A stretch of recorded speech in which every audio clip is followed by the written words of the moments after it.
the origin of life is such that there's a common software system and there's a common set of hardware for both plants and animals. So that's the secret. We can take the protein directly from the plant and form it in the form of muscle that is in animals.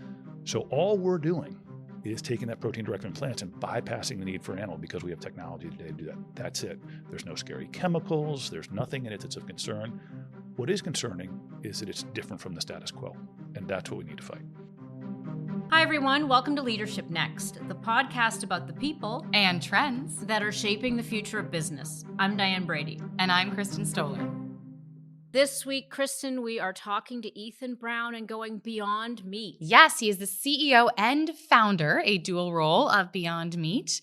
Now, I have a question for you, Diane. I know you're not a vegetarian or a vegan. No, I'm not. Yes. Did you try the Beyond Meat? Have you tried the burger? Have you tried any other products? I'm from a family of vegetarians, so let me just right-size my vegetarian history. When I lived in Kenya, I took my 15-year-old sister to the carnivore restaurant, and it was basically everything you'd seen on safari, she proceeded to see on her plate. She became a lifelong vegetarian after that. That's been a couple of decades at this point. So I have many vegetarians in my family. I say that because Impossible Foods, its competitor, and Beyond Meat have been staples in my house. Ooh. I did try the latest products. What'd you think? You know, I'm sounding like I'm traveling the world with, repressed or fake memories here, but the chicken reminded me of a dish that could best be described as rat in China. And rat, by the way, is a very delicious, super tender chicken. Okay. It was delicious. It was not as reminiscent of chicken, perhaps, as some might think, but delicious nevertheless. Okay, see, I had the opposite reaction, and maybe I'm undercooking my chicken, but my best friend, Andrew, who is a vegetarian, came over last night to try it with me, and we made taco bowls out of the chicken, and the faux chicken, or the alternative chicken, as they would probably prefer, I used. And I thought it was really good. It was I thought it tasted like chicken. Well, would you eat it? So this is the dilemma. I think that both any of these categories, whether it's lab grown meat, which is a whole other category, or if it's this plant based meat, which is what Beyond Meat is all about, is they've had this selling proposition of it's better for the planet. Absolutely true. Yep. It tastes good. I think that's true too. It does taste good. It's now maybe price competitive as the price of meat has gone up. It's a little expensive, I'd say. It's a little expensive. But, yeah. But yet, if anything, their popularity has waned. And I think one reason is that thanks, whether it's to big meat or any other force, this sense it's not that healthy. There's lots of chemicals. It's and that is something that they've had to grapple with, and the whole category's had to grapple with this idea of, are these products better for you? Yeah. When you actually look at the sodium, the cholesterol, everything else. It's a good question. And I also want to flag, so in 2023, you and I were at a conference in Ohio. Yes. We both interviewed the CEO of Impossible Foods, Peter McGinnis. Separately, because one interview isn't good enough. Absolutely right. Yeah, we both have to do it. And he told me at the time, he said, the animal industry is very coordinated. They're the ones who are throwing out words like fake, like faux, like processed. And he said at the time, we need to all come together in the alternative meat industry. We have to not be a victim, is what he told me. We're sounding like real Debbie Downers. We are. Yeah. Listeners, I recommend trying the food. But you're right. It's almost been an existential crisis. And there's no question that both Ethan Brown and Peter McGinnis have been on this campaign to try to validate the category. For years. The stock price has been struggling, but there's no question. There is this general sense we have to do something, that animal consumption is going up, and that is not sustainable for the planet. Yep, absolutely right. Well, I'm curious to hear what Ethan has to say. So after the break, we'll be back with Ethan. Generative AI has been a transformative force in the business landscape for the last 18 months. According to the latest Fortune Deloitte CEO survey, more than half of CEOs are experimenting with generative AI in their own daily activities and, of course, trying to spread it throughout their organizations. I'm joined by Jason Gerzadis, the CEO of Deloitte US, which is the longtime sponsor of this podcast. Jason, good to see you. Hi, Diane. It's great to be with you. How are businesses integrating AI into their organizations? Where do you see the most substantial benefits? I think it's true, as you say, that every organization wants to capitalize on the benefits of AI, particularly generative AI. The benefits have been largely around efficiencies to date and looking for ways to automate routine tasks. The promise is there for more insight-driven use cases and innovation use cases. That's the next stage. We're seeing organizations looking to move from proofs of concept and pilots to see these technologies and models put in place in true operational uses at scale. When you think about how much change there's been in the last 18 months, really curious, how do you think it's going to evolve in the next 18 months, 36 months? I think we're actually needing to change our timing horizon. By all indications, we're more in 6-month intervals. And I think that's exciting, but also a challenge. Enterprises aren't accustomed to working in that type of cadence and with that type of pace. And so the winners, if you will be those that can assimilate this technology that quickly, which I think is putting real strain on organizations' ability to adapt that quickly. This is a perfect instance where leadership has to be in sync to assimilate technology that quickly. I think as a CEO, it's important that we lead by example. So I've been through all the training, I've been through all the productivity tools that we have available within our organization. But then more broadly, we've embarked upon a significant investment to deploy this across all we do. I'm feeling the urgency, Jason. Thanks for joining us. Well, thank you, Diane. So, Ethan, thank you for joining us. Well, it's a real pleasure to be here. Thank you for having me. I've had Beyond Steak and Beyond Chicken in the last 2 days. Actually, I have vegetarians in my household, so I was telling Kristin. It's easier for you. Yeah, but I had it, and I'm a meat eater, and the chicken, I really could not taste the difference. Well, I was going to say, you guys both look full of energy. Do we? Yeah, there you go. Health that giving. and the coffee. Well, it's interesting because I also watched the video that is up now on. Tell me about the genesis of that, because it almost feels like you and your category have been under siege, with regard to how you make the product, how healthy it is. Why now? Sure. So it's an important piece for us. And the video that you're referencing is something called Planting Change. Yep.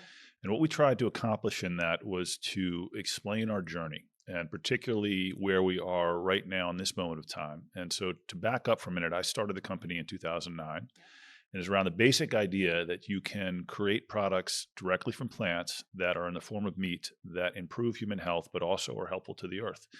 And there's a lot of goodness in that. But as we became more popular, we obviously created some tension and opposition within the incumbent industries. And it's interesting, those incumbent industries are not just what you would think. So we knew the meat industry would be concerned, but we didn't pick up on the fact that the pharma industry also would have an issue with what we're doing. And it wasn't necessarily— Big Pharma's after you? It's really interesting. So it wasn't because of the human health side of the pharma industry. It was the sale of antibiotics into livestock. That's a very significant part of the pharmaceutical industry. In fact, about 80% of medically important antibiotics go to animals. And so we wanted to respond to that because they were publishing and doing Super Bowl ads and doing a lot of online activity, a lot of misinformation on social media that characterized our products as highly processed and full of chemicals. And neither of those are true. And so we needed to set the record straight. It wasn't like it was an annoyance. It became a huge set of obstacles for us and very significant headwinds for the entire category. As a leader of the category, we wanted to step forward and explain what was going on. And Ethan, I want to address some of those misconceptions like you do in the video, but I think another big one besides their process, they're full of chemicals, is that a lot of people actually believe that they're unhealthy or that beef burgers are actually healthier than a Beyond. Can you talk about that? Sure. And it's a particularly interesting moment in history. There's always been this kind of tug and pull between incumbent industries and challengers. And there's been things that have said throughout history that aren't true. But today, it seems like a particularly fertile environment for misinformation. And personality now has become more important than scientific expertise, right? And so you have people who are podcasters, you have people who are influencers on social. Hold this against right? Like ourselves. Here we are, influencing on social media. Now, you guys don't look like Carnivore Bros to me, so I was referencing those. Okay, so you have folks though that have very large followers, and there's a principle called the Edward Teller principle, and he was one of the folks that was very impactful on the hydrogen bomb. And because he was so good in atomic energy, they sort of gave him other responsibilities. I think at one point he's involved in federal education and things of that nature. And so this phrase where you're sort of promoted outside the bounds of your expertise, right, occurs.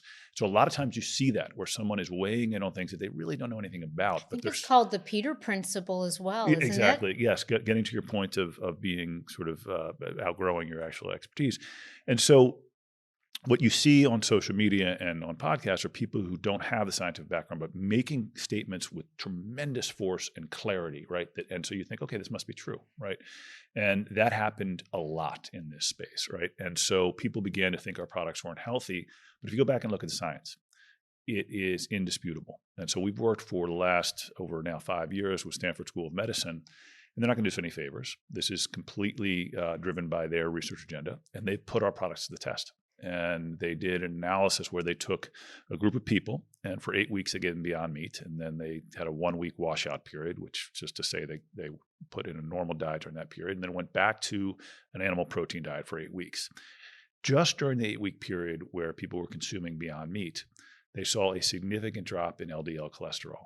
It's like the whole blue zone experience. It's like supersize me in reverse. Exactly right. Exactly right. They then they looked at something called TMAO, which is a compound in the gut closely associated with heart disease.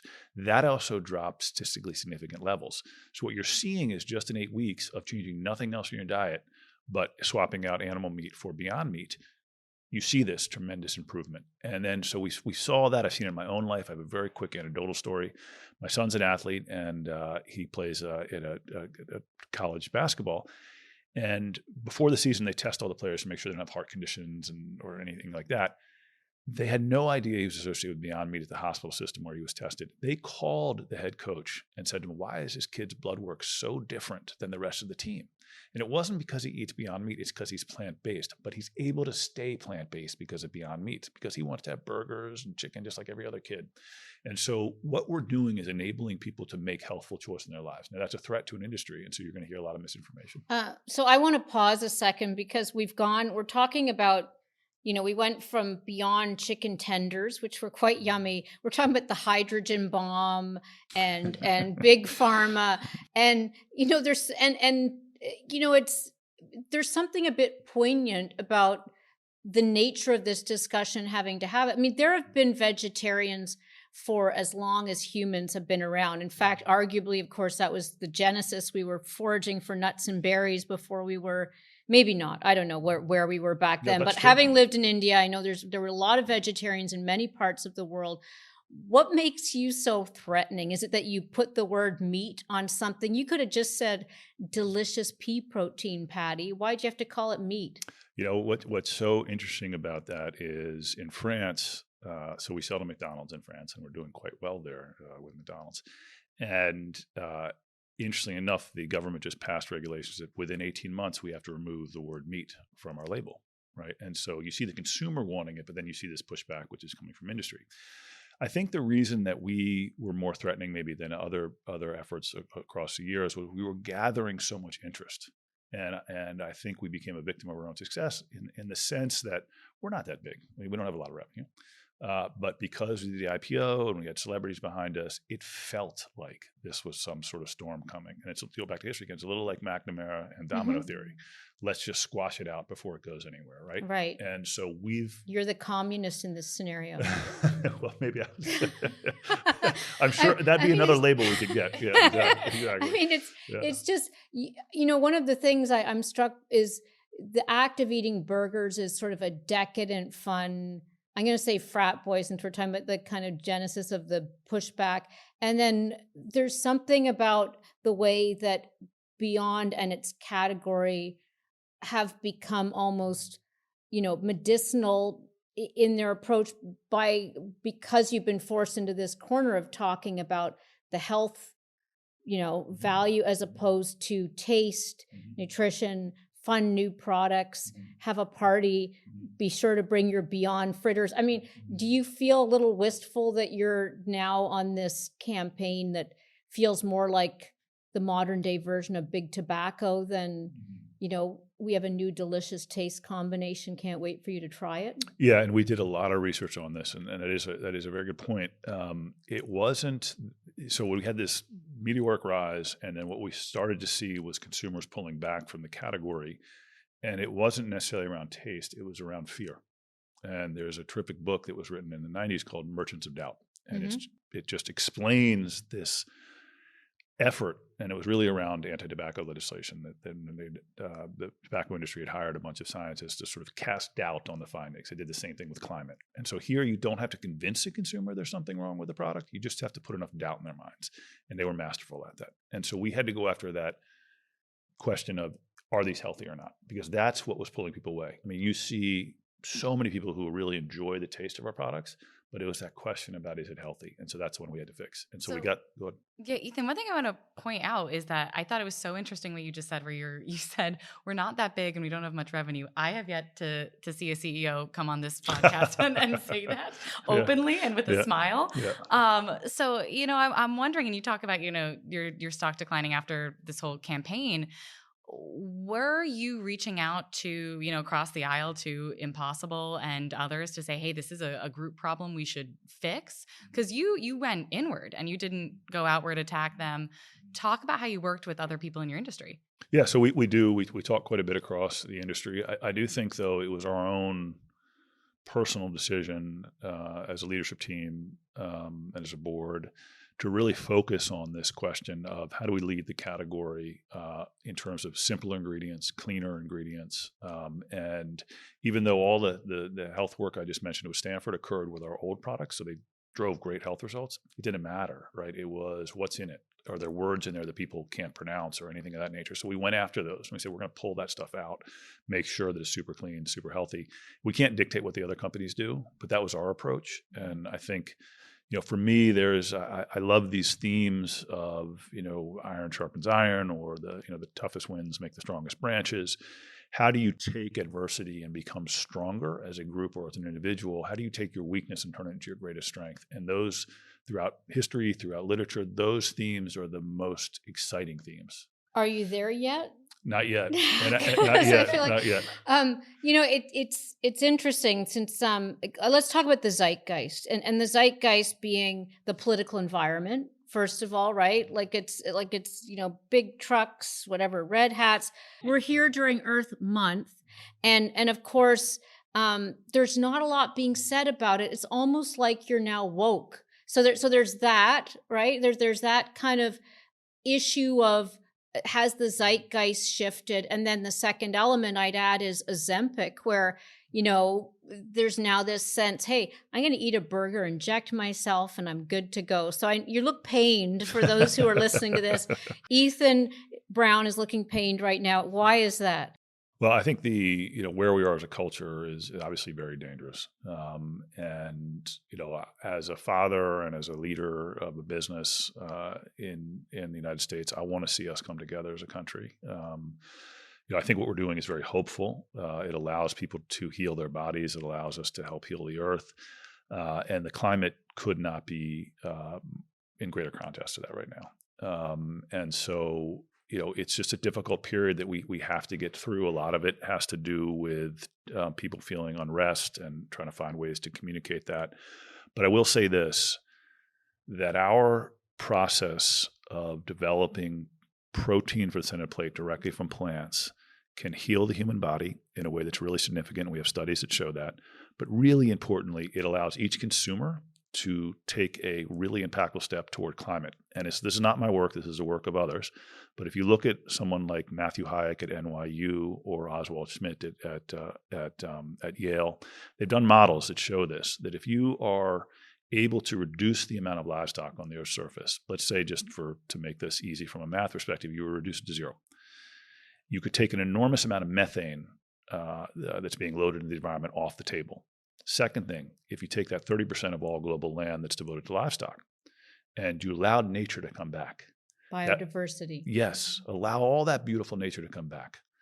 That would take enough carbon out of the atmosphere that together with the methane reduction, you could meet the entire UN requirements to keep the climate below 1.5 to 2 degrees Celsius warmer. So you could stop this runaway train that we're on just by changing your diet as a consumer. I think that, consumers are obviously motivated by price, right? Yeah. And money is the big thing. And I know a big question in the consumer's mind has been, I want to try Beyond, but it's maybe so expensive. But now we see meat prices are actually rising. Has that been helping you at all? It will. You'll see. So the herds are down in cattle, and that's being driven by drought. And so you'll see more of that. I mean, you look at the fall of civilizations. You look at Chaco here in the United States and others. Extreme weather does it. And so we will see that, right? And you saw the Dust Bowl. Like there's all of these things that happen that for all our technology and all of our capabilities, we can't stop those things, right? So there's just a terrific piece on 60 Minutes, which people should watch on the bird flu, right? I was just about to ask about that. Did that help?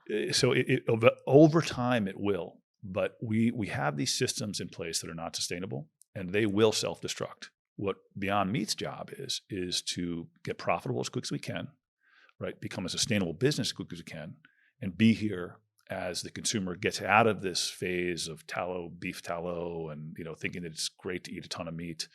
The rise in meat consumption was just covered by the New York Times, right? So you'll see this. There'll be more heart attacks. There'll be greater incidence of cancer. There'll be more climate change, right? So let's help when the consumer gets out of this malaise we're in. Let's be there for them, and that's what we plan to do. So as you're talking, I'm reminded that you're a student of history, as am I. I was going to say, I was going to mention, fiddling while Rome burns, but that's a student of mythology, I believe. So different case. But let's talk about the genesis of what brought you to this point. I mean, I will say from my own personal experience, my first job was at the UN Environment Program in Nairobi. And one of the articles I wrote was raising wildlife as a way to preserve wildlife. So that was around the time of the Montreal Protocol. It was a few years after that. But, there was a certain momentum back then for the sense of people could come together. What inspired you to start this company? Because I sense it wasn't that you were seeking, Michelin star status and the yummiest food on the block. There must have been some sense of almost moral responsibility. That's a great question. And it's funny, our backgrounds are very similar in some sense. So I grew up, my father's a professor, and he's a professor emeritus now at McGill. But when I was growing up, he was at the University of Maryland. And he would have a group called the Green Ribbon Society at our house. And he'd have lectures, and students would come over and lectures would be given. And there was a gentleman from the World Bank who was the chief environmental officer at the World Bank, or advisor. His name was Robert Goodland. And he came and spoke about something not related to what I do or to climate, but he was so impressive as a human being to me. He was a big sort of authoritative speaker.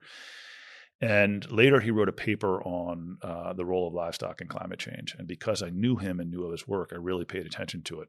Around that same time, I was in the fuel cell sector, hydrogen fuel cells. And so I was spending a lot of time at Department of Energy and at conferences related to that subject. And we were spending billions of dollars on lithium-ion batteries and fuel cells and solar cells.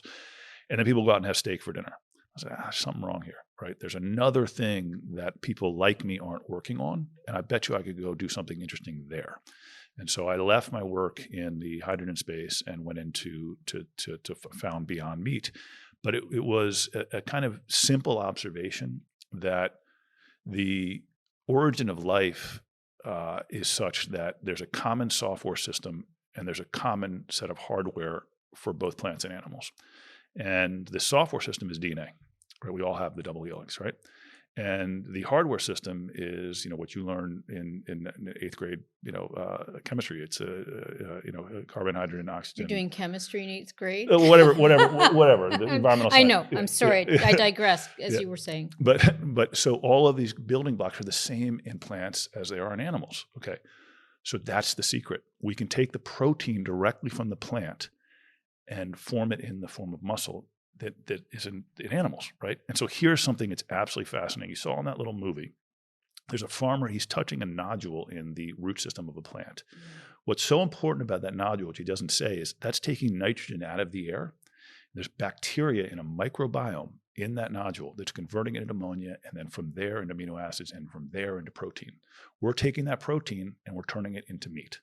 Now, the same process is happening in the animal's gut, right? So if you take, let's say you're a Lakota Indian and you're out Lakota Native and you're out there on the plains in the 1600s, and you need to convert all that grass into protein. You're going to use the buffalo to do it, because the buffalo in their digestive system has a microbiome. In that microbiome is bacteria. They're taking the cellulose and the other materials from that grass and converting it into protein. So all we're doing is taking that protein directly from plants and bypassing the need for an animal, because we have technology today to do that. That's it. There's no scary chemicals. There's nothing in it that's of concern. What is concerning is that it's different from the status quo. And that's what we need to fight.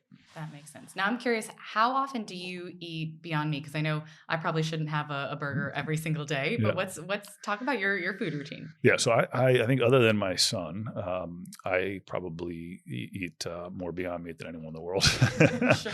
And it's only 2 grams of saturated fat per burger, and that saturated fat is coming from avocado oil. And so 75% less saturated fat than in an animal protein burger, right? And so I have as much as I want, right? The daily value is so low. And then you have things like chicken and Beyond Steak. It's de minimis amounts of saturated fat, which is what I'm most concerned about. And so I eat it as much as I want. One of the things about when you marry technology and food, and don't take this the wrong way, but one word that comes to mind for me is soylent. Right. And so it's which is that it's almost, I could picture these tech bros saying, you know what, food is fuel, and I just want enough calories. I'm thinking of, the Brian Johnsons of the world who want to live forever. So I'm not, again, that human instinct toward delight and taste and fun, and food being togetherness and a common meal. I mean, how do you think about that? Because I know you've worked on taste. That was actually, I do think the taste has improved. I mean, I actually was one of the early pioneers of eating your food and others.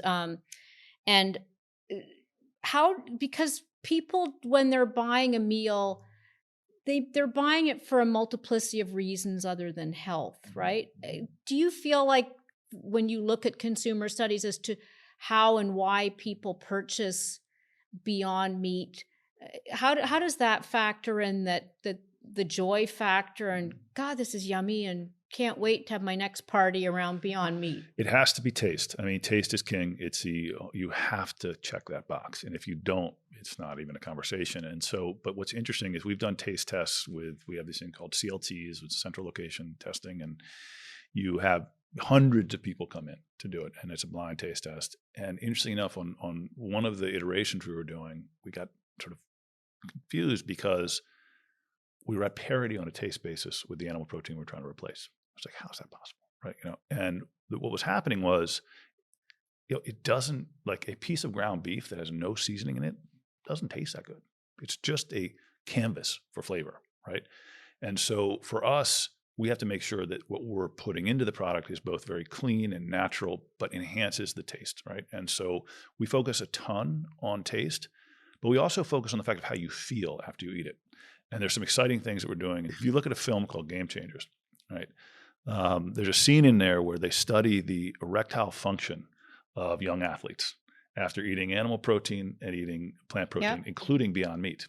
And they have a better function in that area of their body after eating the plant-based. And so we're actually... That's why Big Pharma is after you. Turns out that's not the direction I thought this was going to go, but interesting. Interesting nonetheless. So we are doing a large clinical trial around that. But the key here, and the reason that's interesting medically is, there's this great it's sensationalistic, right? But like at the same time, that's an early indicator of heart disease, by far. I mean, that small vessel issue is if you have that issue as a male, and you're in your 50s, you likely need to be concerned about heart disease as well. And so doctors kept telling us that. I said, okay, well, look, we're seeing that outcome. We saw the thing in the movie. We're going to look more into that. But I want you to feel great. I want you to have it taste amazing, but then also know you're doing something really good for your body, so that fun dinner can be even more fun. As a leader, how do you manage in a time when, it's easy to be a leader when your stock price is going up and everybody's high-fiving each other, and you've got a lot of celebrities that are promoting you. What's it like to try and engage, recruit, and motivate talent when you're under attack and your product, the very essence and business model of what you do, is being challenged? Because one thing I do remember from the movie is that the public perception around your product has declined. It has. No, it really has. And so you shift into, when you're winning, everything's a lot easier, right? But you also pick up things along the way you shouldn't be picking up. You have people join who aren't joining for the right reason. You maybe lose a little focus, stuff like that. And so, when you're in a situation like we are, it absolutely is a David and Goliath, and you have to capitalize on that.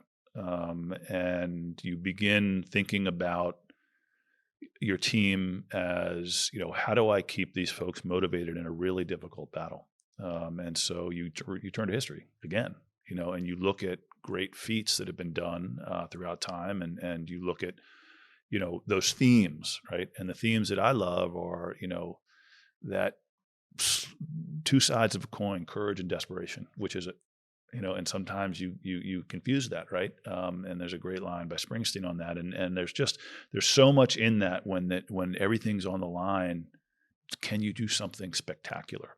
And I think we're about to do something spectacular. And I want my team to understand that. And it's a privilege to be able to lead the company, but it's also a privilege to be at the company. You don't get to do this often. I remember watching Carville speak to Clinton's staffers when Clinton first won. I remember this. Is this the war room? And he said, yeah, they were all so young. And he said, do you realize that I never got to do this when I was this young? I never got to take on and win like this. And so I think about the people in my company, like, do you realize you get to go up to the biggest industry in the world and they want to kill you and you're here fighting every day? To me, that is worth doing. This is how I know I'm talking to two history majors, by the way. I love history references. The Corn Laws, 1865. Exactly. Go ahead. So you're founder and CEO, which is quite a job. You've been doing this for such a long time. Was there ever a moment where you thought, or you are thinking about, I should step back as a CEO, stay founder, and let someone else lead? Yeah. At some point that will be the case for sure. I think right now, while there's so much that needs to be defined about what we're doing, you need the founder in place. But absolutely, there is a time when that's it's better left to somebody who is different than me.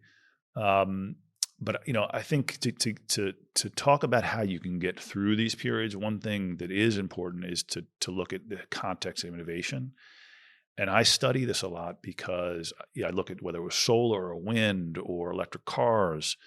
And by the way, when we think about information, if you think about, I drive an electric car, so the great technology, but you don't have to drive 100,000 miles for that to be a carbon benefit for the world, right? Mm-hmm. Today, you can have something on the center of your plate, which is an immediate benefit from a carbon perspective, right? And from a methane perspective. And so there's just so much information out there that it's easy to latch onto. Electric car is good. Yeah, it's okay. It's not great, right? But there are other things that are more powerful. But we don't have the opportunity because of the way information is disseminated now to get the facts out, right? But we do have lessons in history that show us that if you're persistent, you will win. And a great example of this is the ice industry. And you never would have thought about this. Like I didn't. But if you look at the history of ice, they used to cut ice out of the lakes and rivers around New England. And there's a guy named Frederick Tudor. And in the 1850s, somebody in 1851 filed a patent out of Florida for something called a basically artificial ice machine. And it was what we have today as ice. And he was doing it to cool his clinic, which was treating yellow fever in Florida. Now, Frederick Tudor up in Boston heard about this. He said, I can't have this. It's going to kill my industry. So he formed an association, and the association got together to fight this. And you know what they did? They said, that's contaminated. Don't have it.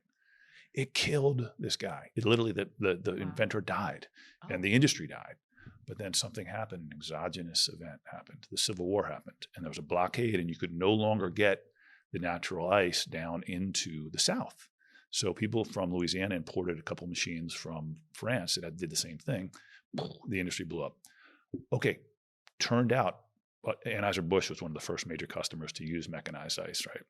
Turned out that there was contamination, but it was in the rivers of Boston and in the ponds around Boston. Wow. Well, here we are potentially on the cusp of another civil war. So, full circle. Protect your ice, well, everyone. one thing I do, we were talking about this earlier, and don't take it as a negative, because I've lived in different countries around the world, and you're talking about evolution, and one of the things about culture is tastes evolve. It's very local, of course, and rat is a delicacy in China. It's a delicious, tender, chicken-like taste that was actually a bit reminiscent, to be honest, of Beyond Chicken.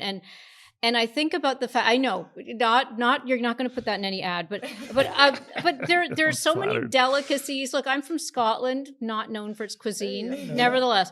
But when you think about the taste and the kind of this almost holy way that we treat the burger, the chicken, I mean, it's so ubiquitous to the American culture. You go to other cultures, and there is an appreciation for different types of meat. In fact, there are here, venison, et cetera.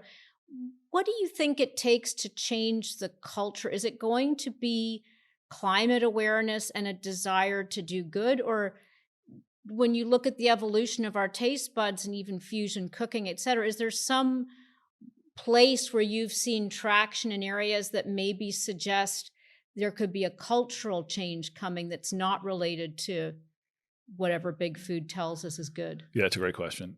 So you do see pockets in the world where things are moving more quickly than others. And an example of that, and it's, depending on any given quarter, it's not always the case. But if you look at France, for example, so we do a lot of business with McDonald's in Europe.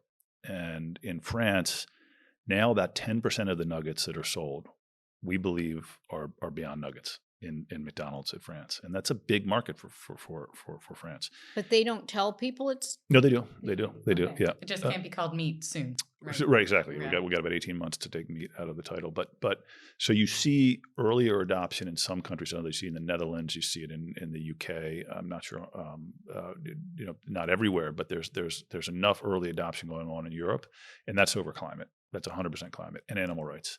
And it's interesting you say about rat. So I was in China meeting with and I just find this interesting, meeting with a member of the Chinese government, and he was asking me like why I became vegan. And, from a kid, I've been thinking about this stuff. I said, well, the best example, we have a farm, and when I was growing up, I went there a lot.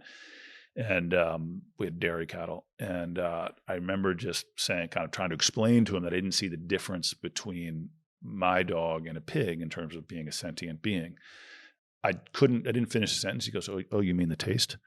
Well, I also feel like being vegan or vegetarian is such a US based thing. Like when I travel abroad, I just got back from Japan.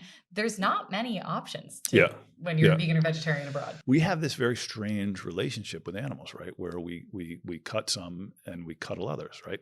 But the biology wouldn't suggest that, right? And so there's two thinkers that really made a huge impression on me on this. One was a guy named Albert Schweitzer, who won the Nobel Peace Prize in 1952. And he developed a theory called reverence for life. And he said, I see in every species the will to live that is the same as my own. And so therefore, sort of it's the universalization of the golden rule, which I'm going to do unto others as I want done to me. So he stopped, harming animals, right? But then you hear Darwin. And my view is that the world should have changed in November of 1859, where on the origin of species. Exactly right. In fact, you knew what I was talking about. It's absolutely interesting. Yeah. And so what he was saying there was there's no absolute differences between humans and animals. There are degrees of difference, but there's no break where you can say, well, that's so different, right? And so his point is that our cries are their cries, their pain is our pain. We have the same central nervous system, just different modifications. As a child, I really thought about that. And there was a couple moments that I had throughout my life where that became super clear to me. Speaking about rodents, I was in our farm once and I had to pick, this when I was an adult, I had to pick a mouse out of the dog bowl. So pulling the mouse out, the paw was devoid of any fur. And I could see it was a human hand. The design was so similar, right? And so if you start to think about life that way, that we all come from the same place. We all share the same central nervous. Remember, get back to the original thing I was saying to begin the call. Same DNA system, same double helix, right? Same materials, carbon, oxygen, all these things, right? It's a common family of life. And so we do tend to say, well, the dog I'm going to treat differently than the pig, but there's no biological reason for that. It's entirely cultural. So I know you have this new recipe that you've come up with since all the campaign happened. What else is exciting you about that you think is going to be the next big thing for Beyond? Yeah. So what you're referencing was the Beyond 4, which is we got all these, American Heart Association, American Diabetes Association, clean label product endorsements, but also it improved on taste. That was so important. Tastes great, right? We have Beyond Steak, same thing, amazing taste, American Heart Association certified. All these things you can really do where you're healing your body and helping to heal the earth. I'm really excited about this EBITDA positive goal we set. It might be boring to a lot of people, but earnings before, okay. We're a business publication. Interest, yeah. EBITDA, yes. Yeah, so it takes us away from the need to have external capital, right? And, to me, it's the overarching and most important goal of our business. We'll drive this business to that by the second half of 2026.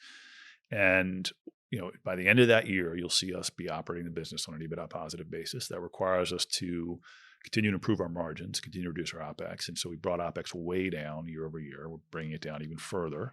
And, that's going to be a great day for us. And I think the second piece is the restructuring of our balance sheet. We are getting, this is very public facts. I'm not telling anything that's not public, but we've been in discussions on that. And, I think we will see one way or the other a resolution on our balance sheet that will also free us from some of our past. So that's almost just like a new day. I'm very excited about those things. Let me bring it back to the positive on the marketing front. You mentioned earlier the influencers, the celebrities who really rallied around the brand initially. What do you think about that now, again, in terms of, obviously there's the American Heart Association in Stanford, and we're in an era now where that group doesn't necessarily speak to people. And you're not trying to reach all people, right? You're trying to build a core audience. But what else do you think about the role of the influencer? If you could wave a wand, you've told me who you don't want, right? Like, let's get rid of the big food, big pharma, those that have been against you and spreading, misinformation, as you've said. Who do you want to be for you? Like, what, if you were to think of the momentum, because that's really what drives and goes viral and gets people to want to eat the product. Would it be, some big company kind of saying, I'm going to blow you guys out of the wall? Like, what is it that's going to take you to the next level there? So when I was starting the business, I reached out to, a couple of years after, I reached out to a guy named Jeff Manning, who was the marketing part of the California Milk Board. And he had hired a firm to create something. Milk mustache people? Yes. So he hired that firm to do the Got Milk campaign. And I said, can you do this for my business? Because in my case, it's true. You eat our products. My son, and my daughter are both very healthy people. They grew up eating our products. My son's 6'5". It's really great protein, right? And so I said, if we can tell kids that it's really important to get this clean protein, their blood levels, all of their bodies functioning in a really clean way, that'll help bring people on board. So we went out and signed up all these athletes. It worked. Because in the athletes, guys like Chris Paul were saying, he's an NBA player, he's saying, I'm forgetting to ice after practice because my inflammation levels are down. So as we go, but what I need to do, you got to take steps. And so the first step for us was, let's counter the misinformation by getting stronger.